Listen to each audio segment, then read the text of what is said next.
friends, welcome to Madras Samayal. இன்னைக்கு நம்ம மெட்ராஸ் சமையல்ல நம்ம எல்லாருக்குமே ரொம்ப விருப்பமான ஐஸ்கிரீம் கேக் எப்படி பண்றதுன்னு பார்க்கலாம். இது பண்றதுக்கு ஃபர்ஸ்ட் வந்து கீழ வைக்கக்கூடிய ஒரு பேஸ் கேக் வேணும். அதுக்கு நான் இன்னைக்கு வந்து சாக்லேட் கேக் பண்ண போறேன். நான் இன்னைக்கு வந்து முட்டை சேர்த்து பண்ண போறேன். நீங்க வந்து முட்டை வேண்டாம்னு நினைச்சீங்கன்னா இந்த ஒரு முட்டைக்கு பதிலா 1/4 கப் தயிர் சேர்த்துக்கோங்க. சாக்லேட் கேக் பண்றதுக்கு ஃபர்ஸ்ட் வந்து ஒரு மிக்சிங் பவுல்ல ஒரு முட்டை சேர்த்துட்டு இத லைட்டா நம்ம பீட் பண்ணிடலாம். முட்டையை பீட் பண்ணதுக்கு அப்புறமா இதில் 1/2 கப் எண்ணெய், நான் வந்து சன்ஃப்ளவர் ஆயில் தான் எடுத்திருக்கேன். கூடவே 1/2 கப் பால், இது வந்து காய்ச்சின பாலை ஆற வச்சு எடுத்திருக்கேன். அப்புறமா 1 கப் சர்க்கரை, இது வந்து 200 கிராம். கூடவே நல்ல வாசனைக்காக 1 டீஸ்பூன் வெனிலா எக்ஸ்ட்ராக்ட் எல்லாத்தையும் சேர்த்துட்டு ஃபஸ்ட்டு வந்து இதை நம்ம கலந்து வச்சிடலாம். அவ்வளோதான். இப்போ வந்து ட்ரை இன்க்ரீடியன்ஸ்க்கு ஒரு ஜல்லடையில் 1/4 கப் மைதா மாவு, இது வந்து 150 கிராம். கூடவே 1/4 கப் கொக்கோ பவுடர், இது வந்து 20 கிராம். அப்புறமா 1 teaspoon baking powder, 1/2 teaspoon baking soda, 1/4 teaspoon உப்பு சேர்த்துட்டு நல்லா சலிச்சுட்டு நம்ம உள்ளே சேர்த்துக்கலாம். இப்போ இதை வந்து ஒரு வாட்டி நல்லா மிக்ஸ் பண்ணிவிட்டு சுடு தண்ணி சேர்க்கணும். இந்த மாதிரி கலந்ததுக்கப்புறமா 1/2 கப் சுடு தண்ணி, ரொம்ப கொதிக்க இருக்க தேவையில்ல, ஆனால் கொஞ்சம் சூடாக இருக்கணும்.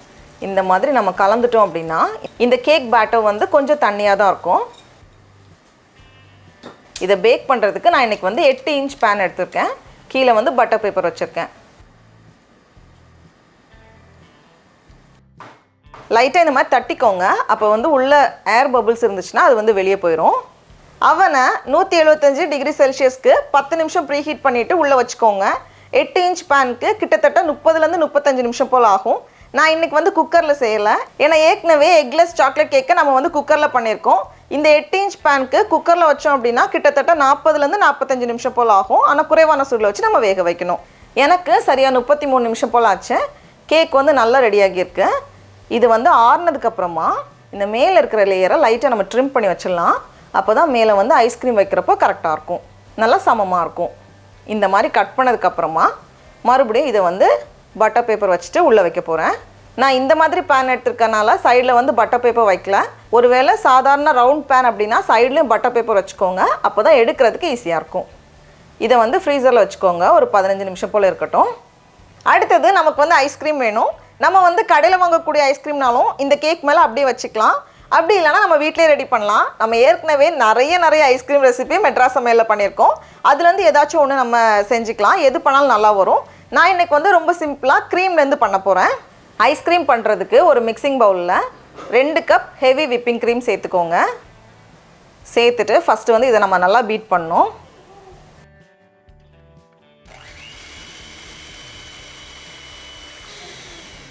இந்த அளவுக்கு பீட் பண்ணதுக்கப்புறமா இதில் 1 கப் கண்டென்ஸ்டு மில்க் மேட் கடையில் வாங்குறதுனாலும் ஓகே, அப்படி இல்லைனா நம்ம ஏற்கனவே எக்லெஸ் ஸ்பாஞ்ச் கேக் பண்ணுறப்போ கண்டென்ஸ்ட் மில்க் பண்ணி தான் பண்ணோம், அப்படியே நம்ம பண்ணலாம். கூடவே கொஞ்சமாக வெனிலா எக்ஸ்ட்ராக்ட் நல்லா வாசனைக்காக சேர்த்துட்டு மறுபடியும் இதை வந்து நம்ம நல்லா பீட் பண்ணி வச்சிடலாம். பாருங்கள், இந்த மாதிரி இருக்கணும். ரொம்ப கெட்டியாகவும் இல்லை, அதேனா ரொம்ப தண்ணியாகவும் இல்லை. இது வந்து ஃப்ரீஸ் பண்ணுறப்போ கரெக்டாக வந்துடும். இப்போ நம்ம ஃப்ரீசரில் வச்சுருக்க கேக்கை வெளியே எடுத்துட்டு அது மேலே இந்த ஐஸ்கிரீமை சேர்த்துடலாம். லெவல் பண்ணிவிட்டு மறுபடியும் இதை வந்து ஃப்ரீசரில் வச்சுக்கோங்க. அது வந்து நல்லா செட் ஆகணும். 6 மணி நேரத்துலேருந்து 8 மணி நேரம் போல் ஆகும், வச்சிடலாம். கேக்கை ரெடி பண்ணி ஃப்ரீசரில் வச்சுருக்கோம். அதை வந்து அப்படியே நம்ம சாப்பிட்றதுனால ஓகே, ஆனால் சின்னதாக லைட்டாக ஒரு டெக்கரேட் பண்ணோம் அப்படின்னா இன்னும் பார்க்க அழகாக இருக்கும். அதுக்காக 1/2 கப் சாக்லேட் எடுத்திருக்கேன், இது வந்து 100 கிராம். கூடவே 1/4 கப் க்ரீம், அதை வந்து சூடு பண்ணி சேர்த்துக்கோங்க. அப்போ வந்து சாக்லேட் சீக்கிரமாக மெல்ட் ஆகும். இந்த மாதிரி எந்தவித கட்டியும் இல்லாமல் அழகாக மெல்ட் ஆகியிருக்கு. இப்போ நம்மளோட கேக்கும் நல்லா செட் ஆகியிருக்கு. அந்த சாக்லேட் லேயரை அப்படியே மேலே வச்சிடலாம்.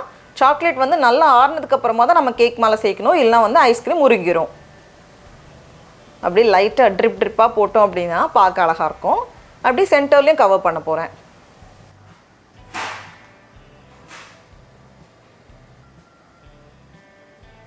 மேலே அப்படியே டிசைன் பண்ணிட்டோம் அப்படின்னா சூப்பரான கேக் அழகாக தயாராகிடும். கட் பண்ணுறதுக்கு முன்னாடி ஃப்ரீசரில் வச்சு எடுத்துக்கோங்க, அப்போ தான் நல்லா ஸ்டிஃபாக இருக்கும். கத்தியை வந்து லைட்டாக சுடு தண்ணியில் முக்கிட்டு நம்ம கட் பண்ணோம் அப்படின்னா அழகாக பீஸ் போட வந்துடும். அவ்வளோதான். பாருங்கள் எவ்வளோ அழகாக இருக்குன்னு. வீட்டிலே ரொம்ப ரொம்ப அழகாக செஞ்சு முடிச்சிடலாம்.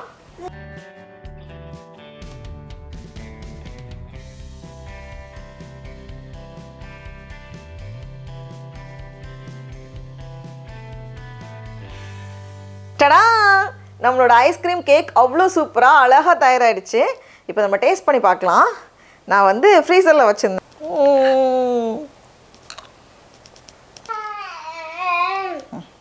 வாங்கிட்டு போயிட்டான். உங்களுக்கு இந்த வீடியோ பிடிச்சிருந்துச்சுன்னா மெட்ராஸ் சமையலுக்கு சப்ஸ்கிரைப் பண்ணுங்கள். நாவின் சுவை எறும்புகள் மலரட்டும்.